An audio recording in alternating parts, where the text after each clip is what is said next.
Well, I'm in love with a beautiful gal, but she don't care for me. Lord, I tried and I tried to keep her satisfied, but she just wouldn't stay.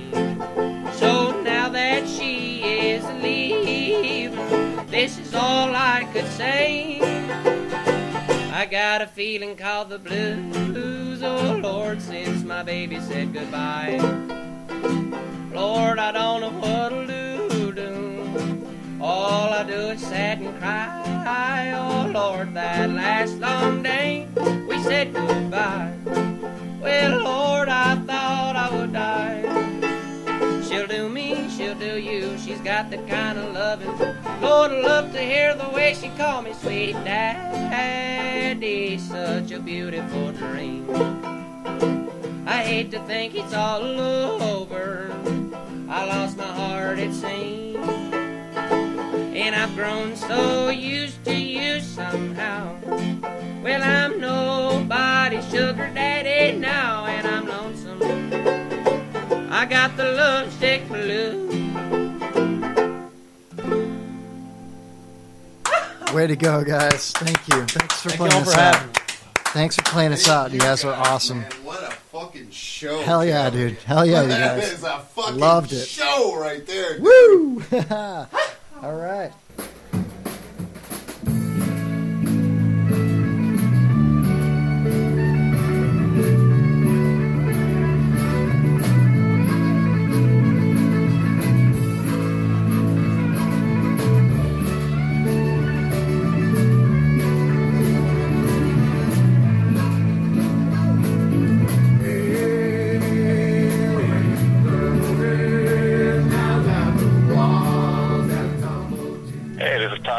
What's up? Hey, I made it. How you doing?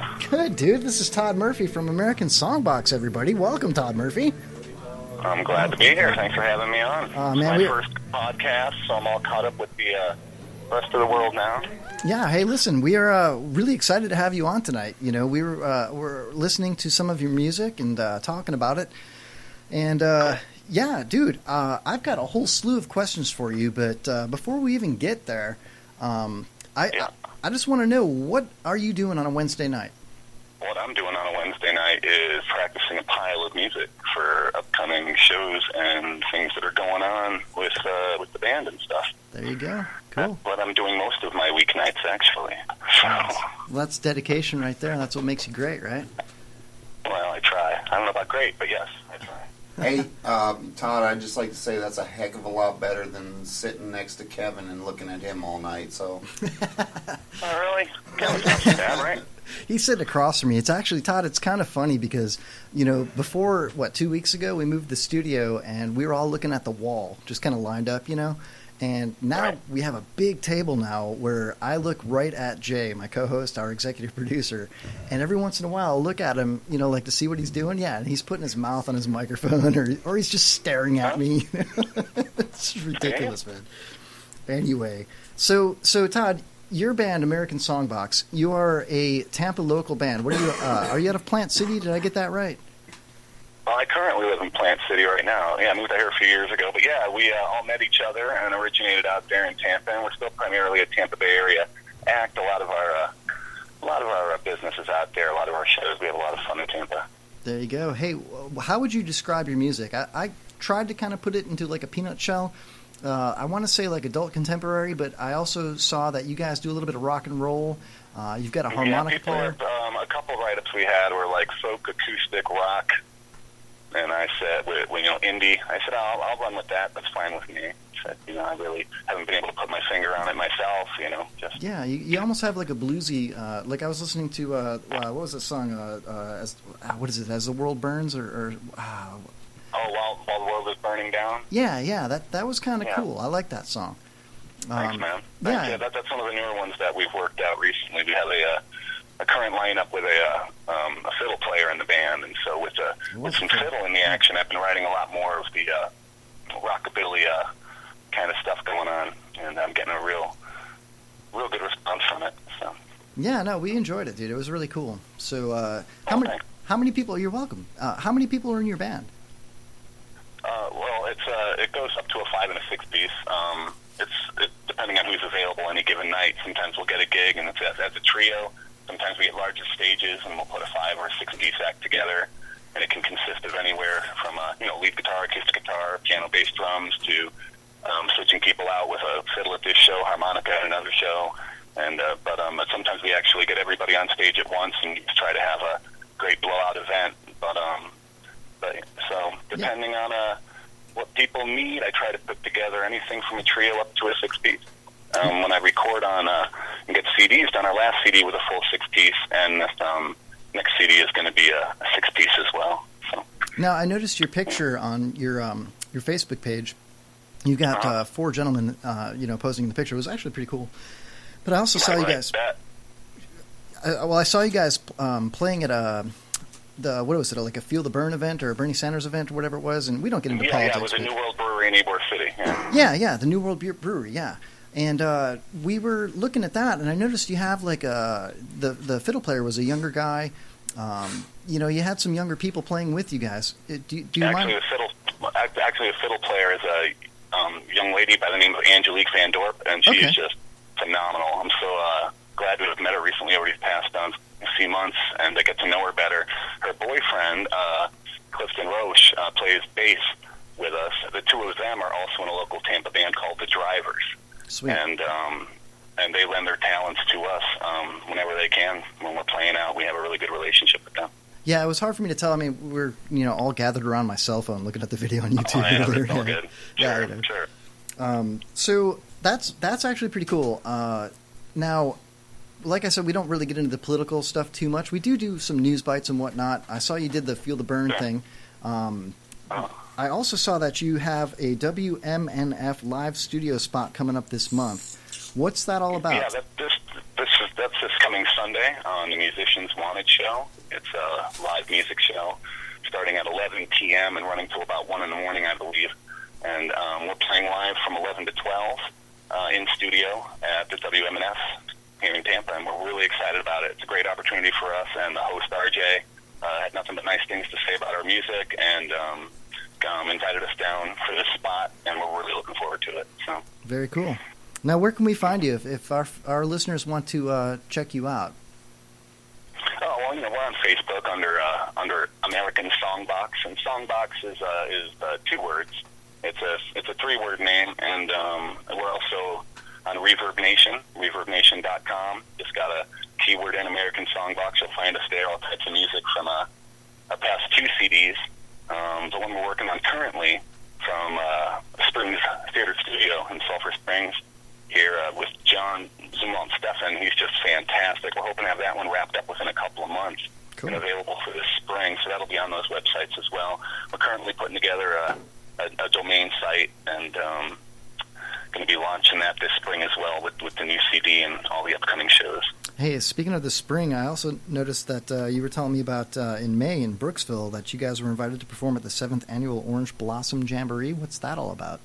Oh, gosh, we're so excited about that one. It's just a great festival, and it's been going on for years now. And I reached out to Andy Little, and who's involved with the festival, and he also reached back out to us and said he'd love to invite us in for a spot. It's our first time at this festival or a big Florida festival at all. It's a 4-day festival in Brooksville in May, starting on May 19th. We're in on day 1. We're the first band on one of the first stages on the first day of a 4-day festival, but I'm so happy to be on the bill with one of these other fantastic artists, and if we do a good job, and and they really like what we have to offer, hopefully we'll be invited back. So when you do a show like that, honestly, mm-hmm. no BS here, okay?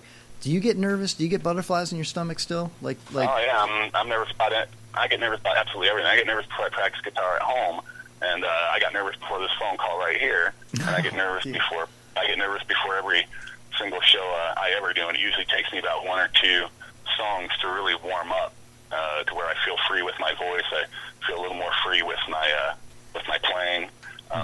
Yeah, I'm usually, I don't know if it's probably just my own hang up. I don't know what it's about, but yeah, I'm a wreck before most of my shows, be it an open mic or a full festival.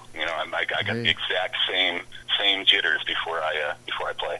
You know, Todd, it's funny, and one of the reasons I ask that question a lot to people that that I interact with, and before I was doing this extremely famous, high-paying job as a podcast host, I drove a forklift for a long time, for a couple of years, and at a not in a warehouse, but at a marina, putting boats up in the high and dry. And one of the best pieces of advice that I got from a lady that trained me how to drive it was, are you scared? And I tried to be a tough guy and say, no, I'm not scared. Meanwhile, the hair on my neck is standing up as I'm trying to, maneuver this giant machine. Yeah. And she said, you're not scared? If you're not scared, there's something wrong with you, And I think that's the same thing. I get the jitters. I was nervous to talk to you, I mean, I don't know you. You don't really know me. Yeah, so I totally understand that. Listen, I just want to say to you, Todd, that Kevin gets like the jitters. He has like a cup of coffee and starts shaking. So, when he says that right now, he's just like, he's had a few beers in him, so he feels a little comfortable. This is where we like him his best. Yeah. I should have done that myself, maybe. No, it's fine, dude. I appreciate the fact that a musician, gets a little bit nervous before a gig, or like you said, even practicing, because, like she said, Marty told me, if you're not a little bit nervous, there's something wrong with you. You shouldn't be doing it, And then I confessed to her, and I said, I am damn scared, man. It's loud, it's hot out here. The owners of these boats are watching me put them up in the high and dry, Yeah. It was crazy. The thing I wrestle with all the time is, hey, people came out here, and I'm always nervous about, I need to put on a good show. I need to, give them everything I got. I need to pump out, the best vocals I have, the best ability I have on my guitar. I need to communicate the ideas of these songs the best way that I can, so they hit home to people that might need to hear them, or, might enjoy hearing them again, or hear them for the first time. And that's the main thing I really get nervous about. I'm always a wreck when I'm a little under the weather, and I have a cold or a sore throat, and I've got to go and perform. Then I'll be taking everything under the sun all day, trying to feel better or clear up that throat. That instead of just performing sick, I'm performing under cough medicine and everything else, and now I'm drowsy, and so I never know which is better, to perform sick or on the medicine. But well, hey, either way, I still get up there and try to pump it out. Well, listen, not to I don't want to. I don't want our listeners or you personally to think that I've watched your videos and think that you're nervous. I'm just, that's just a general question. You don't look nervous. You guys look great up on stage. You look like you're very poised. Yeah. So that's really cool, man. All right. So Jay wants to know, I mean, I know you're coming up on WMNF, and you're also going to do that Orange Blossom Jamboree.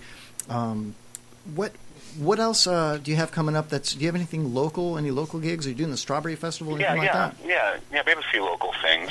Trey Amici at the Wine Bar in Ybor City. Mm-hmm. Thursday, February 4th. There's an act coming in from New Mexico called Doctera Miega, and I had a chance to play with them last year. And they're originally from Spain. I think they've been in the States about 2 or 3 years now, relocated to Mexico. And I mean, I thought they were just phenomenal, and I have an opportunity to play with them again. It's coming up this coming Thursday in Ybor City, Trey Amici at 7 p.m., and we're also being joined by a local act, Acho Brother, and they're one of my favorites. I've played with them a couple of times, and boy, I would line up for a show and play with them anytime again. They're great. And also, the following Saturday, we're playing a coffee house in Tampa called Sacred Grounds. We're going to go in with Doctera Miega again and perform. On the 25th of February, we've been invited to come in and perform at New World Brewery again for a David Bowie tribute night. Nice. So I'm putting together a few of my favorite Bowie tunes to go in there and dude, Homeless Chuck, pay tribute, as they say. So that's going to be a lot of fun. Yeah, homage to Bowie is cool. Our good friend and one of our co-hosts, who's not here tonight, he's not feeling good, and so he called in, but Homeless Chuck, we call him, is a huge Bowie fan, and if he's listening, and I hope he is, he got mad at me last week because he wanted me to play some Bowie music, and he brought a pen drive in like 5 minutes before the show started, and he's like, hey, can we put this together? And I'm like, dude, man, my laptop's like 15 years old. I got this other tablet going on. I don't think I can make it happen, and he got mad at me. And anyway, he's a huge Bowie fan, so I bet you he would like to check that out. And Ybor City's not far, so anybody that's listening in the greater Tampa area, check out American Songbox, Yeah, dude, I'm really glad you called in. Well, thanks for having me. No, you're welcome. It's exciting. It's my first podcast. I've been trying to. I'm excited to get into any type of medium possible. He just got picked up lately at this guy.